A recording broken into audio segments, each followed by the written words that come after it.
Alors, bonjour à toutes et à tous, j'espère que vous allez bien.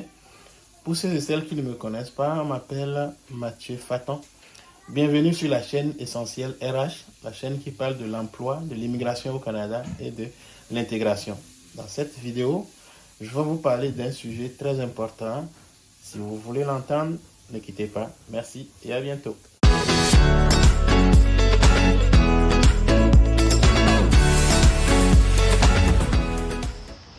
Alors, bonjour à toutes et à tous, j'espère que vous allez bien. J'ai sélectionné pour vous quelques entreprises qui embauchent.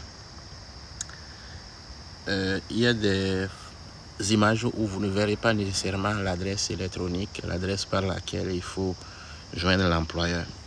Cependant, je pense que normalement, avec le nom d'un employeur, vous devez être en mesure de trouver ses contacts, la façon de le joindre.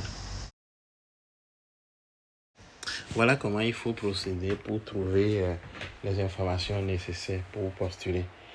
Vous cherchez le nom de l'entreprise sur l'affiche et vous allez dans Google, vous tapez le nom de l'entreprise, très simple. Vous allez dans la section carrière, vous fouillez dans la section carrière, vous allez trouver certainement plusieurs postes. Vous allez voir le poste qui cadre avec vos compétences. Puis là aussi, vous devez voir la façon de postuler et vous envoyer votre candidature de la manière dont ça a été demandé. C'est toujours bien de respecter les consignes de l'employeur dans votre demande. Et il y a plusieurs manières de joindre un employeur. Il y a plusieurs façons d'envoyer sa candidature à un employeur ici au Québec, dont le message électronique, courrier par poste. Vous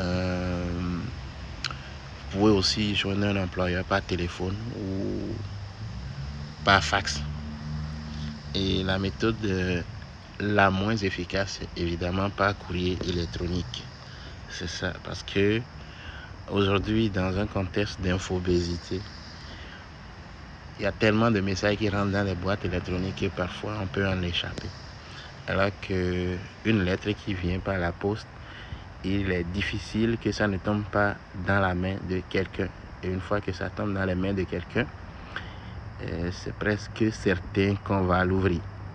Ça, encore plus, ça pousse beaucoup la curiosité de voir une enveloppe qui vient peut-être de l'Afrique de l'Ouest, une enveloppe qui vient d'un autre pays. Donc, c'est ça. On peut aussi envoyer sa candidature par fax, comme je le disais. Ça, vous êtes sûr qu'il y a un papier qui sort dans l'entreprise. Et là, il y a quelque chose de tangible qu'on peut toucher. Donc, ça, c'est aussi intéressant. Et par téléphone. C'est par téléphone, parfois, c'est pas évident, mais c'est aussi une très bonne méthode. Je ne vous dirai pas d'appeler les gens depuis l'Afrique, ça va vous coûter cher, c'est sûr. Mais si vous arrivez à cibler une entreprise de qualité, ça vaut la peine. Donc, merci.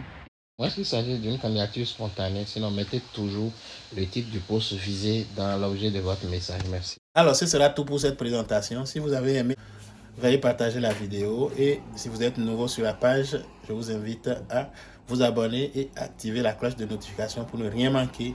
Merci, à bientôt.